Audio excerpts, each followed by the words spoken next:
Hi all, അസ്സലാമലൈക്കും. Welcome back to Silnas kitchen.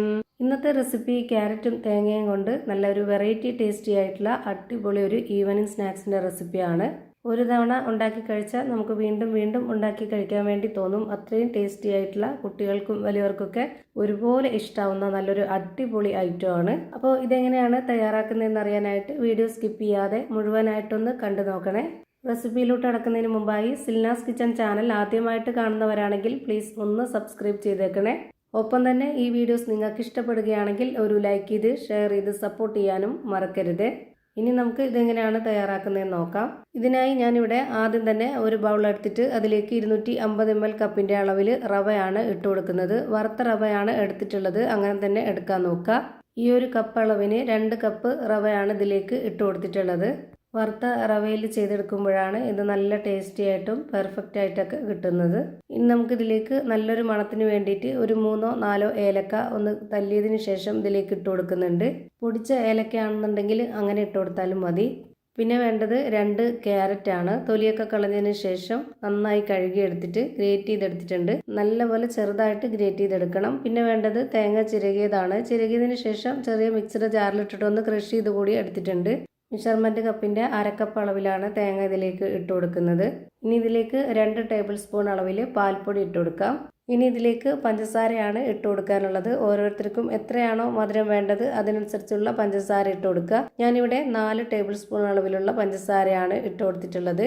ഇനി ഇതിൻ്റെ മധുരത്തിനെ ബാലൻസ് ചെയ്യാനായിട്ട് ഒരു നുള്ള് ഉപ്പ് ഇട്ട് കൊടുക്കാം. പിന്നെ ഇതിലേക്ക് വേണ്ടത് നല്ല കട്ടിയായിട്ടുള്ള തേങ്ങാപ്പാലോ അല്ലാന്നുണ്ടെങ്കിൽ പശുവിൻ പാലോ ആണ്. ഞാനിതിലേക്ക് ഒഴിച്ചു കൊടുക്കുന്നത് പശുവിൻ പാലാണ്. 250 ml കപ്പിൻ്റെ അളവിൽ 2 കപ്പ് പശുവിൻ പാൽ ഇതിലേക്ക് ഒഴിച്ചു കൊടുക്കുന്നുണ്ട്. എന്നിട്ട് ഇതെല്ലാം കൂടി നല്ല പോലെ ഒന്ന് ഇളക്കി യോജിപ്പിച്ചെടുക്കാം. ഇത് തന്നെയാണ് കറക്റ്റ്. ഇനി ഇതിലേക്ക് വേറെ വെള്ളമോ പാലോ ഒന്നും തന്നെ വേണ്ടതില്ല. ഈ ഒരു റവ നന്നായിട്ട് കുതിർന്ന് വരുമ്പോൾ ഇതിൻ്റെ പരുവം കറക്റ്റ് ആവും. ഒരു 5-10 മിനിറ്റ് മാത്രം ഇതൊന്ന് കുതിരാനായിട്ട് വെയിറ്റ് ചെയ്യുക. അടുത്തതായിട്ട് നമ്മുടെ കയ്യിൽ അവൈലബിൾ ആയിട്ടുള്ള ഏതെങ്കിലും ബൗളിലോ അല്ലാന്നുണ്ടെങ്കിൽ ഇതുപോലെ ഒരു മൗൾഡിലോ അല്ലാന്നുണ്ടെങ്കിൽ പരന്ന ചോറ് കഴിക്കുന്ന പാത്രത്തിലോ ഏതിൽ വേണമെങ്കിലും ഒഴിച്ചു കൊടുത്തിട്ട് വേവിച്ചെടുക്കാവുന്നതാണ്. ഞാൻ ഇതുപോലെ മൗൾഡാണ് എടുത്തിട്ടുള്ളത്. അതിൽ കുറച്ച് നെയ്യൊന്ന് സ്പ്രെഡ് ആക്കിയിട്ടുണ്ട്. എന്നിട്ട് ഇതുപോലെ ഗ്രേറ്റ് ചെയ്തെടുത്തിട്ടുള്ള കുറച്ച് ക്യാരറ്റ് ഒന്ന് ഇട്ട് കൊടുക്കുന്നുണ്ട്. എന്നിട്ട് നമ്മൾ റെഡിയാക്കി വെച്ചിരുന്ന ആ ഒരു മിക്സ് മുഴുവനായിട്ടും ഇതിലേക്ക് ഒഴിച്ചു കൊടുക്കുക. എന്നിട്ട് ഒരു സ്പാച്ച് വെച്ചിട്ട് കറക്റ്റ് ലെവൽ ചെയ്ത് കൊടുക്കുന്നുണ്ട്. ഇത് ഓവനിൽ ബേക്ക് ചെയ്തെടുക്കണമെന്നുണ്ടെങ്കിൽ അങ്ങനെയും ചെയ്യാം. അതല്ലാന്നുണ്ടെങ്കിൽ നമ്മൾ സാധാരണ പാത്രത്തിൽ വെള്ളം വെച്ചിട്ട് ആവിയിൽ വേവിച്ചെടുക്കണമെന്നുണ്ടെങ്കിൽ അങ്ങനെയും ചെയ്യാം. ഞാൻ അതുപോലെയാണ് ചെയ്യുന്നത്, ആവിയിലാണ് വേവിച്ചെടുക്കുന്നത്. ഞാനിവിടെ ആവിയിൽ വേവിച്ചെടുക്കാനായിട്ട് ഇതുപോലെ ഒരു ഉരുളിയാണ് എടുത്തിട്ടുള്ളത്. അതിലേക്ക് കുറച്ച് വെള്ളം ഒഴിച്ചു കൊടുത്തതിന് ശേഷം ഇതുപോലെ ഒരു പാത്രം വെച്ച് കൊടുക്കുന്നുണ്ട്. അല്ലാന്നുണ്ടെങ്കിൽ ഒരു റിങ് ഇറക്കി വെച്ച് കൊടുത്താലും മതി. ഈ ഒരു മൗൾഡ് കുറച്ച് വലിപ്പമുള്ളതായതുകൊണ്ട് ഇതിൽ ഇറങ്ങിയിരിക്കില്ല. അപ്പോൾ ഒന്ന് ബലത്തിന് വേണ്ടിയിട്ട് ഒന്ന് സെറ്റായിട്ടിരിക്കാൻ വേണ്ടിയിട്ടാണ് ആ ഒരു പാത്രം വെച്ച് കൊടുത്തിട്ടുള്ളത്. ഇതിനുള്ളിൽ ഇറങ്ങിയിരിക്കുന്ന പാത്രത്തിലാണ് നമ്മൾ വേവിക്കാൻ വെക്കുന്നതെങ്കിൽ ഒരു റിങ് ഇറക്കി വെച്ച് കൊടുത്തിട്ട് അതിന് മുകളിലേക്ക് ഈ ഒരു മൗൾഡ് വെച്ച് കൊടുത്താൽ മതി. ഇനി ഇതൊരു അടപ്പ് വെച്ച് അടച്ചതിന് ശേഷം ഇതൊന്ന് അമർന്നിരിക്കാനായിട്ട് ഞാനിവിടെ കറിച്ചട്ടി കമഴ്ത്തി വെച്ച് കൊടുത്തിട്ടുണ്ട്. വെയിറ്റുള്ള എന്തായിരുന്നാലും വെച്ച് കൊടുക്കാവുന്നതാണ്.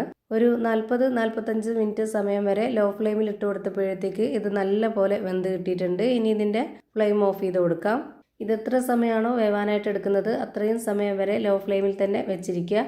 ഇപ്പോൾ അതാ നല്ല ടേസ്റ്റി ആയിട്ടുള്ള നല്ല സോഫ്റ്റ് ആയിട്ടുള്ള ഒരു അടിപൊളി പലഹാരം റെഡിയായി കിട്ടി. ഇനി നമുക്ക് ഓരോരുത്തർക്കും ഇഷ്ടമുള്ള വലിപ്പത്തിൽ ആകൃതിയിൽ ഷേപ്പിലൊക്കെ കട്ട് ചെയ്തെടുത്ത് കഴിക്കാവുന്നതാണ്. ഞാനിപ്പോൾ ഇവിടെ കട്ട് ചെയ്തെടുത്തിട്ടുണ്ട്. ഈ ഒരു വലിപ്പത്തിലാണ് കട്ട് ചെയ്തെടുത്തിട്ടുള്ളത്. ഇതിൻ്റെ അകം എങ്ങനെയാണ് ഇരിക്കുന്നതെന്ന് അറിയാനായിട്ട് ഇതൊന്ന് പൊട്ടിച്ച് കാണിച്ചു തരാം. അപ്പോൾ ഇത്രയേ ഉള്ളൂ ഇന്നത്തെ വീഡിയോ ഇഷ്ടമായാൽ ലൈക്ക് ചെയ്യാനും കമൻറ്റ് ചെയ്യാനും ഷെയർ ചെയ്യാനും മറക്കരുത്. അതുപോലെ തന്നെ ഞാനിടുന്ന പുതിയ വീഡിയോസ് നോട്ടിഫിക്കേഷനായിട്ട് കിട്ടുന്നതിന് വേണ്ടി സബ്സ്ക്രൈബ് ചെയ്ത് ബെല്ലൈക്കൺ അമർത്തി അതിൽ ഓൾ എന്ന ഓപ്ഷൻ എനേബിൾ ചെയ്ത് കൊടുക്കാനും മറക്കരുത്. പുതിയൊരു വീഡിയോയുമായി വീണ്ടും വരും. Thank you for watching.